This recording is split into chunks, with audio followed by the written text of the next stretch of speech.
Alrighty, today we're going to be talking about section 4.2, the addition rules for probability. I want to start by saying I do apologize. I sound a little raspy today. I'm a little under the weather, so there might be some periodic coughing or just rough voice, as you can see. All right, here we go. In Objective 2, it says find the probability of compound events using the addition rules. Mutually exclusive events are events that can occur cannot occur at the same time.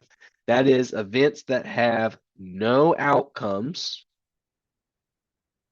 in common and are mutually exclusive,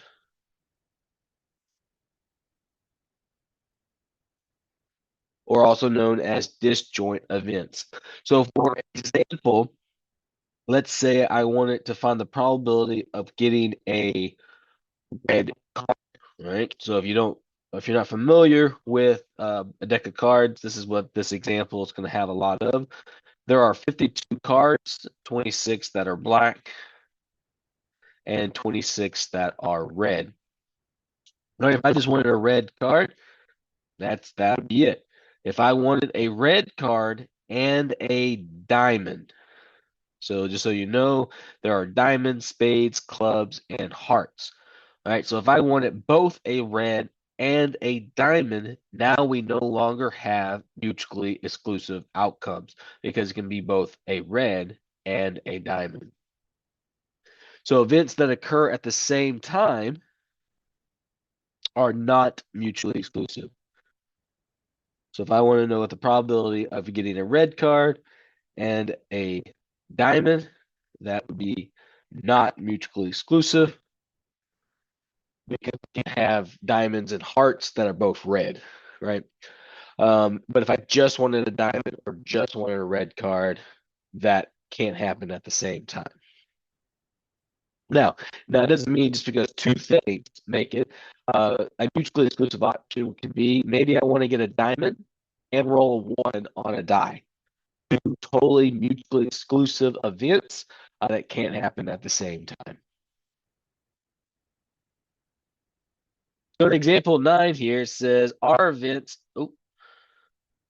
mutually exclusive. So we're going to determine if each event are mutually exclusive and which events are not. So in part A here, if we roll two dice, event A roll has a sum of 7.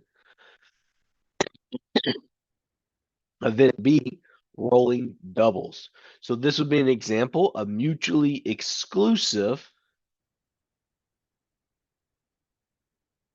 because it is impossible to have two numbers that are the same that will add up to 7 on a die. So we cannot roll a double and add up to 7 at the same time. So these are mutually exclusive events. This next one here is select a registered voter.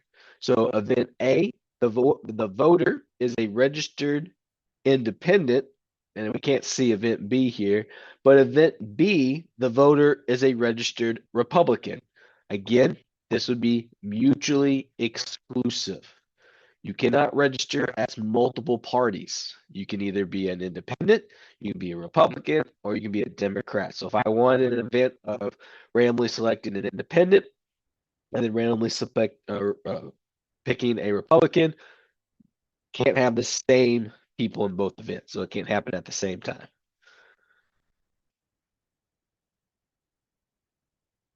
In part C here, says one card is drawn from a standard deck of playing cards. Event A, selecting a face card. Event B, selecting a heart. So this right here would not be mutually exclusive.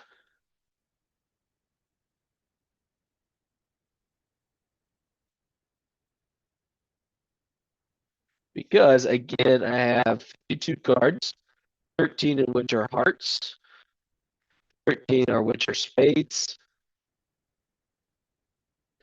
13 of which are clubs, and 13 that are diamond. Now, out of those 13, you have a ace, a 2, a 3, a 4, a 5, a 6, a 7, an 8, a 9, a 10, a jack, a queen, and a king. These are called face cards. So if I wanted the probability of selecting a face card, I have 3 face cards in each suit. So that'd be 3, 6, 9, 12 different cards that are face cards. But if I also want to select a heart, well, I have 13 that are hearts, but then 3 cards can either be a face card and a heart. So therefore, it can happen at the same time. So these will be a not mutually exclusive events. So the first addition rule are events that are mutually exclusive. So if they do not have, if the events cannot happen at the same time. If you are wanting to know what the probability of event A happening is, and sorry, not and sorry, the probability of A happening or the probability of B happening, big word there, or, then all we have to do is just add the 2 probabilities up. So again, for example, if I wanted the probability, what was that first one? The second one, no, the first one. So if I wanted the probability of event A would have been rolls a sum of 7. Well, that would be 1 and 6. So let me do some numbers here. So rolling 2 dice, so that'd be 1 and 7. Then it would be 7 and 1. You would then have a 2 and 5, a 5 and 2, a 3 and 4, and a 4 and 3. And I believe that would be it. So that would mean that there are 6 out of 36 possibilities. So that's a 1/6 chance that the sum will equal a 7. For doubles, you can either have 1, 1. Um,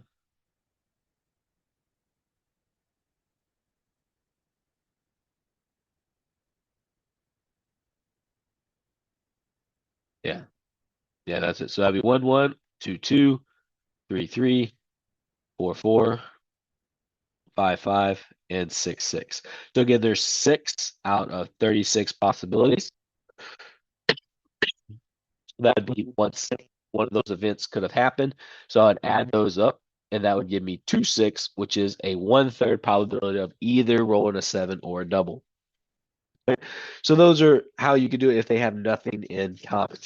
And it gives you a Venn diagram showing that event A and event B share no sample spaces, sample events or sample outcomes, right? So all events of A, all of these, that's be the events of A, and then these would be the events of B. None of those match up.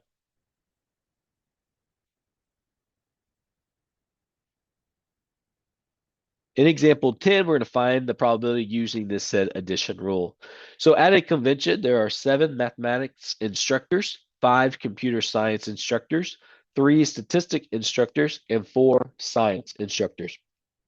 None of the instructors teach in more than one discipline. If an instructor is selected, find the probability of selecting a science instructor or a statistic instructor. So if I see that or, I know I'm adding. Cannot teach more than one discipline. So if they're a small, if they're a teacher, all they would teach.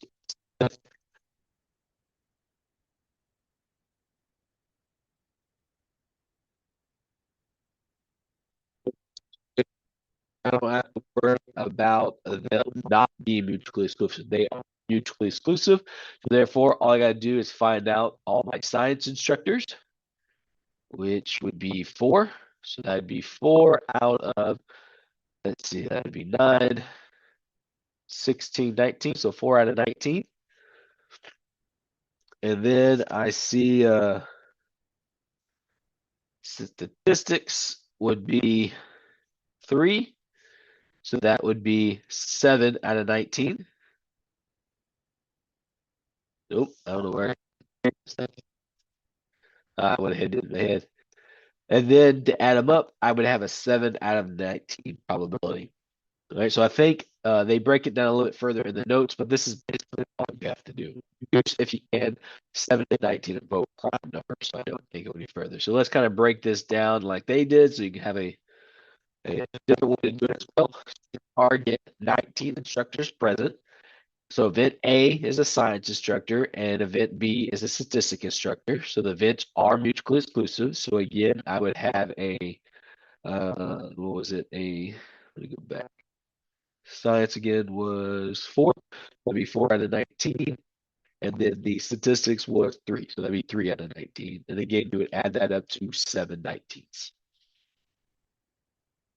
All right, so again, that is how you do it mutually exclusive. Let's look at the case of the second addition rule. What if they are not mutually exclusive? What if they do share some sample of outcomes? So when two events A and B are not mutually exclusive, the probability that A or B will occur will still be event A happening plus the event B happening. But then we have to subtract the probability that both events happen. So what happens is if I have some sample spaces that share in two of the events, when I subtract both events happening, it will take out one of them. I'll still have one of the events happening in one of the events, but this will allow to not double dip. So again, this rule can be used when events are mutually exclusive, as long as you can recognize that the probability of A and B equals 0, because they cannot occur at the same time. So that's pretty much why we don't have that second part, is because if it is mutually exclusive, obviously the probability of two things happening, like uh, grabbing a heart and grabbing a diamond at the same time, is impossible.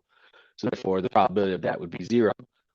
This can happen at the same time. The probability of A and B is included for both P of A and P of B. So we have to subtract one of those events. So you can see in this Venn diagram here that here's all my sample spaces here and here, but then they share some of the sample spaces. So when we subtract this, we're taking basically like this. If you think of it like this, these have, this has doubled. So when we subtract this A and B happening, that goes back to only happening once, because now I've subtracted one of their rounds. So therefore, it is not being double dipped, and I can get my correct results. So let's look at an example there. So let's look at example 11. We're to find the probabilities using the data in a table. Suppose there is a study involving 300 patients. Of the 100 alcoholic patients, 87 had elevated cholesterol levels. Of the 200 non-alcoholic patients, 43 had elevated cholesterol levels. The results are summarized in this table. So you can see out of the 100 alcoholics, 87 had elevated cholesterol, where 13 did not. Out of the 200 non-alcoholic, 43 had elevated, where 157 did not. So now we can also see there's 130 out of the 300 that did have elevated cholesterol if we weren't paying attention to the alcohol and non-alcoholic. Then we had 170 that did not have elevated cholesterol out of 300. Again, we were not paying attention to the alcoholic and non-alcoholic. All right, so here we go. So this one says, and you have your, I'll have to get my chart on a piece of paper, so I gotta keep going back and forth. So we're gonna find the probability of alcoholic with elevated cholesterol. So we first start off with the number of patients who are alcoholic and have elevated cholesterol. So there has to, both events have to happen. So when we look at that, we can see that 87 were alcoholic and elevated cholesterol. So that'd be 87. Divided by the total patient survey. So the total amount there were 300. So you have 87 out of 300. And of course, if you need to turn that into a decimal, you can, depending on what the questions are asking you on the assignment.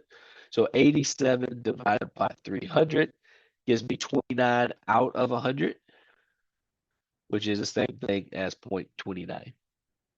So if I now want the probability of non-alcoholic, so all the non-alcoholics I saw was 200.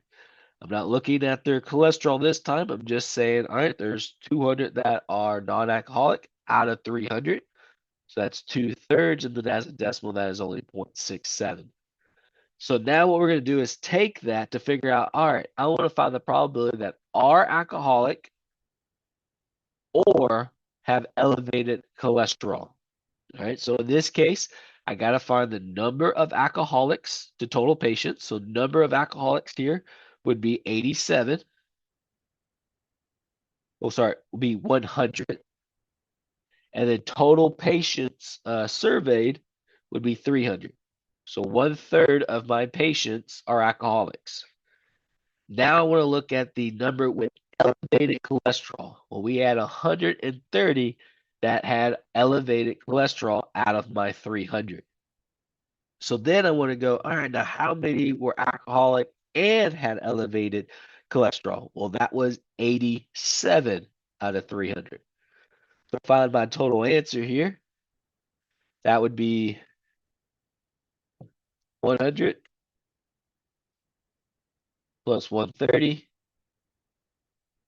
minus 87. And I see that that's going to be 143 out of 300.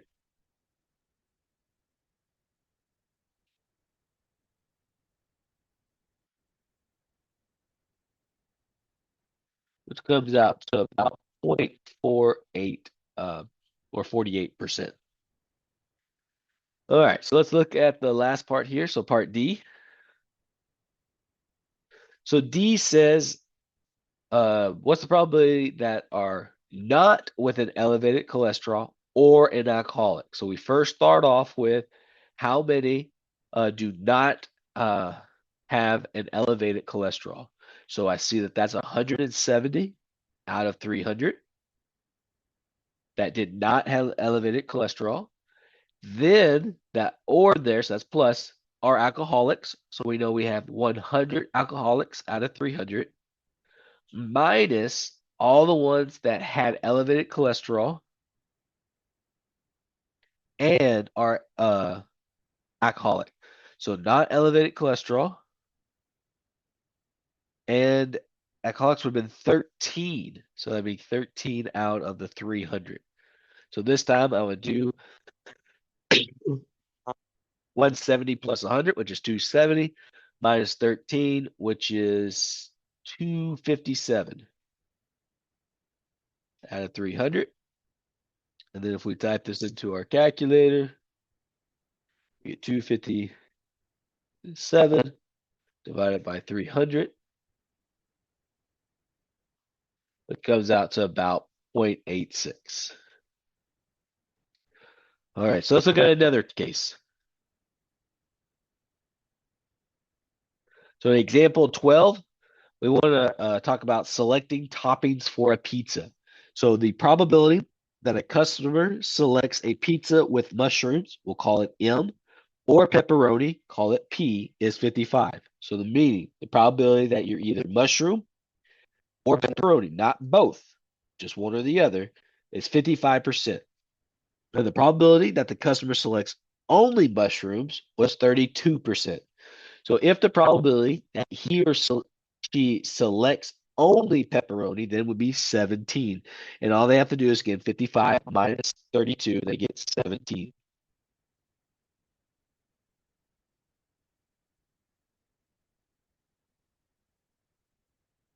If the probability that he or she selects only pepperoni. So the probability that customer pizza with mushroom. Oh, gotcha. Okay. So this is saying that mushroom or pizza, if they at least put mushrooms or pepperoni on it. This one is only mushrooms, and then this was only pepperoni. So we don't know what the other options are. So now let's find the probability of selecting both. So I can't just simply subtract those because again, this is just having at least a mushroom or a pepperoni, but there could be sausage in there. There could be bell peppers, onions, pineapples, whatever you put on your pizza. There could be more into it. So to find the selection, we got to find the probability of the customer selecting both items. So what we're going to do is use the from what we learned in the last video, we're going to take the complement. So instead of trying to find the probability of selecting both, we're going to find the probability of selecting either or, and then subtract it from both. So when we do this, I see, oh, I say that as a way, but that might be a lot longer. We're going to do this a different route. All right, let's talk about the information that we got. So if they chose either mushroom or pepperoni, that's 55%. Just mushroom, 32%. Just pepperoni, 17%. We're trying to find out the probability that they get both mushroom and pepperoni. So to figure this out, let's start off with our pepperoni or mushroom, which was 0.55. Now let's find the probability of just the mushroom, so that's 0.32, plus the probability of just the pepperoni, so that's 0.17. I don't know the answer to this, but if I do 0.32 plus 0.17, I get 0.49. And if I subtract that, that would give me 0.55, hold on, 0.06. I don't know why I'm about to type that in the calculator. So that'd be 0.06.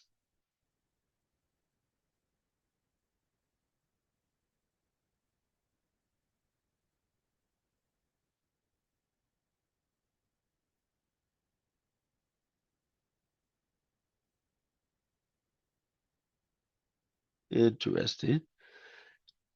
So that'd give me my, guess technically negative, point, or pepperoni, mushroom, and pepperoni. So then when I plug in 0.06, I get the negative to be this, but it has to be negative if I'm going to be subtracting it. So let's see. Let's do. So if I have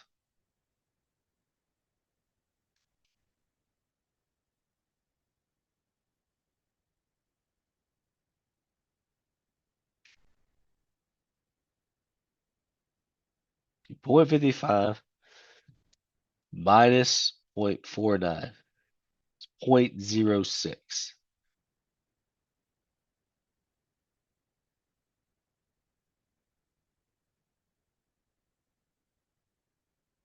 Interesting way to do this. So we have an absolute value of this answer, but when you plug this back into this formula, it has to be a negative so that we add it. So that just seems like it's a little bit off.